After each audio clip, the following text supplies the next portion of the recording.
All right, so we're diving into this paper, Multimodal Autoregressive Pre-Training of Large Vision Encoders.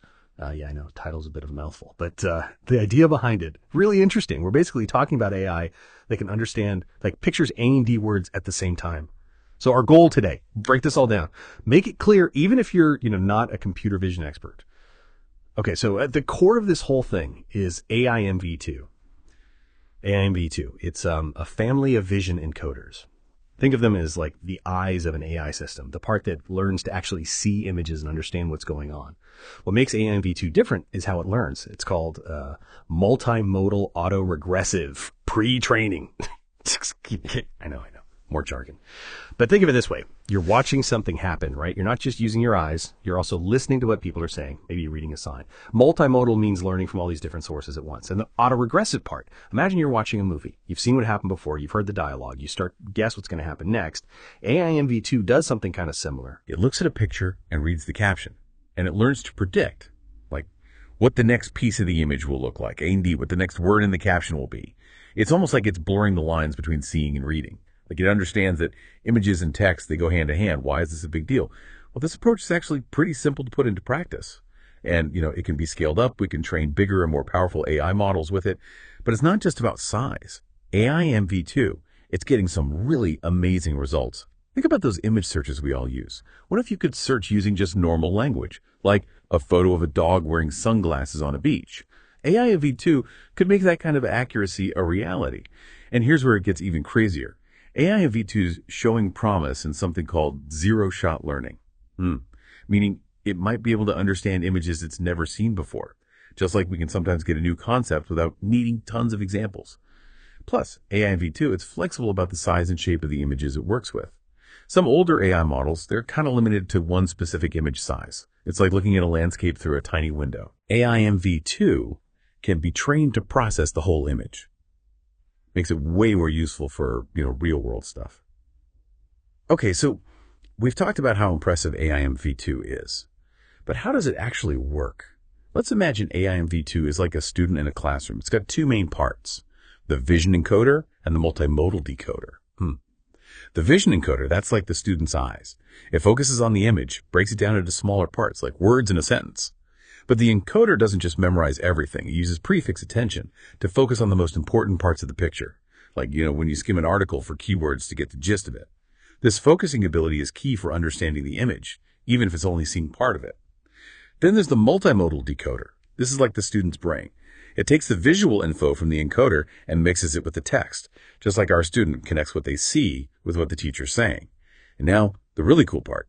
This decoder tries to guess both the next part of the image and the next word in the caption. It's constantly learning from both the visual and the text, making links between them. It's like our students simultaneously trying to guess what the teacher will say, and what they'll draw on the board next. They become an expert at understanding the connection between images and words. Pretty neat, huh? So what does AIMV2 actually study to become this skilled? It's trained on a massive data set of images and captions. Imagine a library, right? Filled with millions of pictures, each one with a super detailed description. AIV2 basically devours this library, learning to link visuals with their text counterparts. Now, the researchers who made AIMV2, they didn't just stop at making a cool AI.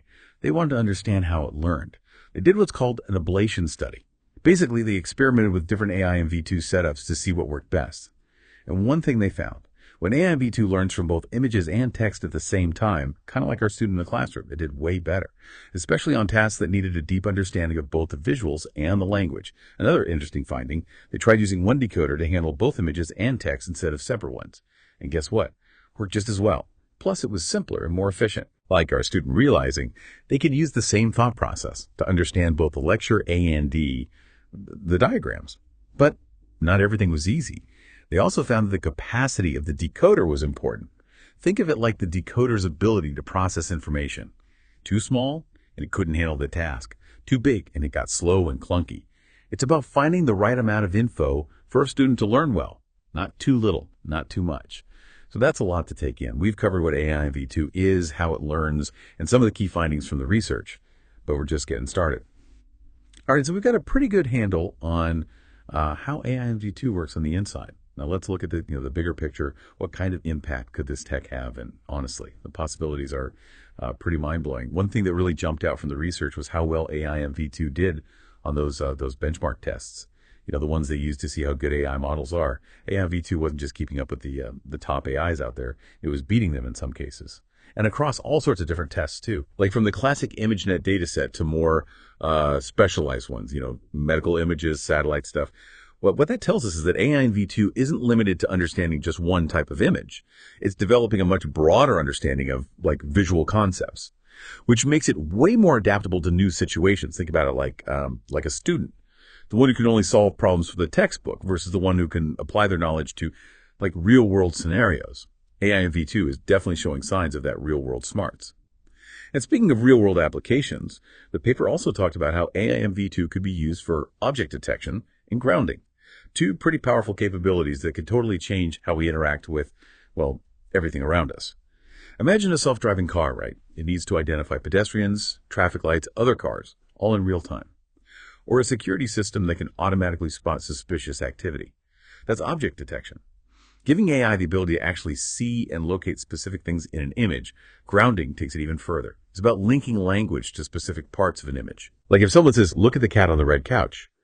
Grounding lets the AI understand which part of the image is the cat and which part is the couch. It's like the AI is pointing its finger at exactly what you're talking about. Shows a much deeper level of understanding.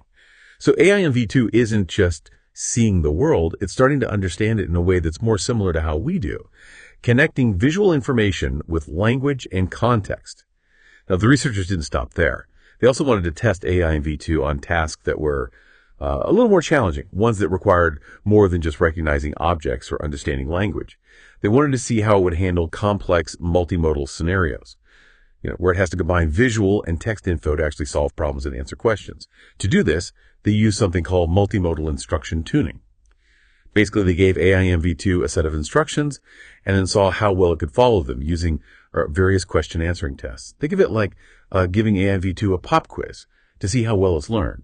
And the results, really impressive. AI MV2 did better than other popular vision encoders on most of the tests. It showed a real knack for answering questions about images, even when those questions were pretty complex.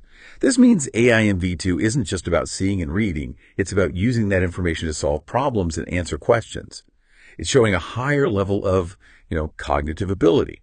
And get this, AI MV2 wasn't just good at one specific type of question. It performed well across a whole range of tasks, from general knowledge questions to more specialized stuff, like science questions or even interpreting infographics. It's almost like AI MV2 is developing this broad and adaptable understanding of the world, becoming a truly multi-talented AI. Another fascinating thing they looked at was AI MV2's capacity for in-context learning. This is like giving a student a few examples of how to solve a problem and then seeing if they can figure out a new similar problem, testing if AI MV2 can learn and adapt on the fly, basically. And surprise, surprise, AI MV2 excelled. Again, it showed a really remarkable ability to learn from a few examples and then apply that knowledge to new situations. This isn't just about memorization, right? This suggests that AI MV2 is developing a deeper understanding of concepts and how things relate to each other, which is a pretty key characteristic of human intelligence.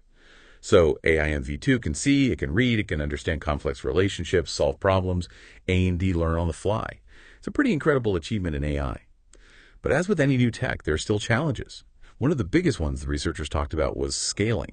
In AI, scaling basically means being able to train larger, more powerful models using bigger data sets and more computing power. You might think bigger is always better with AI, but it's not that simple. Larger models can do better, sure, but they also need way more data and computing resources, which gets expensive and can be pretty energy intensive. It's a trade-off, really, between performance and practicality. The researchers acknowledge that even though AI MV2 did well in their tests, it still needs more work to improve its scalability, to make it more practical for, real-world use.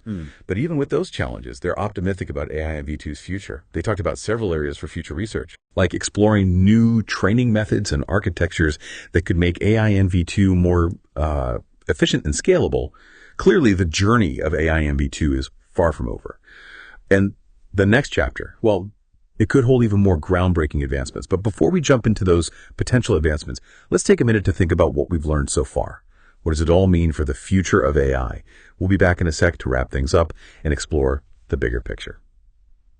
All right, so we're back. We've been talking about, the amazing things AI MV2 can do, this new AI that's really changing how we think about computer vision. But before we wrap up, I want to zoom out a bit, think about the bigger picture here.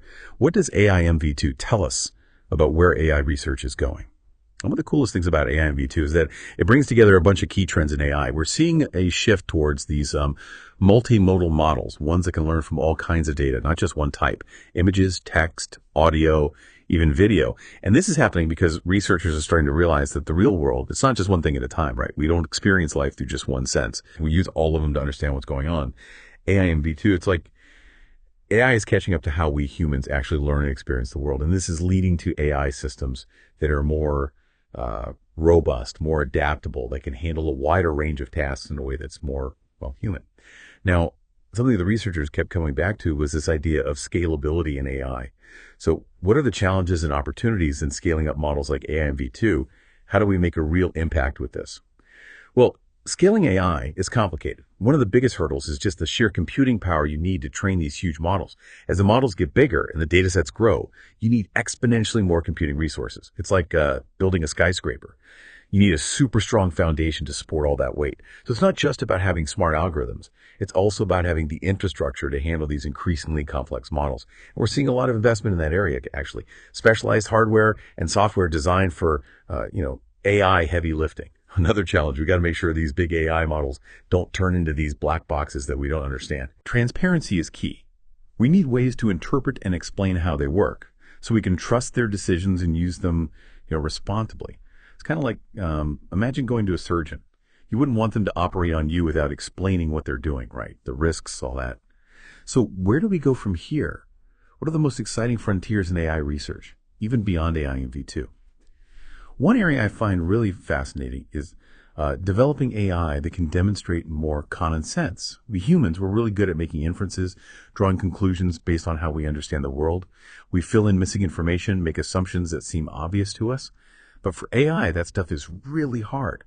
Like, we just know a cat can't fly, right? Never seen a cat try it, but we know. But an AI might need to see millions of examples of cats not flying before it gets it.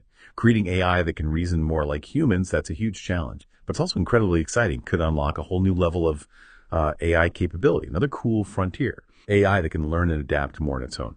Right now, most AI systems need a lot of human help to train and fine-tune them. But imagine AI that can learn from its own experiences, change its behavior based on new info, maybe even come up with its own creative solutions. Sounds a little sci-fi, maybe. But that kind of AI autonomy, it's driving a lot of cutting-edge research. And if we can pull it off, the possibilities are, well, kind of endless. Okay, so that brings our deep dive into AI and V2 and the future of AI to a close. It's been a wild ride exploring this research and what it means for, how we use tech, how we interact with the world around us. AI and V2 is a testament to the incredible progress happening in AI research. We're seeing so many new ideas, techniques coming together, leading to AI that's more powerful, more flexible, and more adaptable. But as we keep pushing the limits of what AI can do, we got to do it responsibly. Make sure these technologies are used ethically and benefit everyone. I hope you've enjoyed this deep dive, maybe even feel a little inspired to explore the world of AI yourself. We'll be back next time with another fascinating topic to unpack. Until then, keep exploring, keep learning, and keep wondering about all the incredible possibilities that are out there.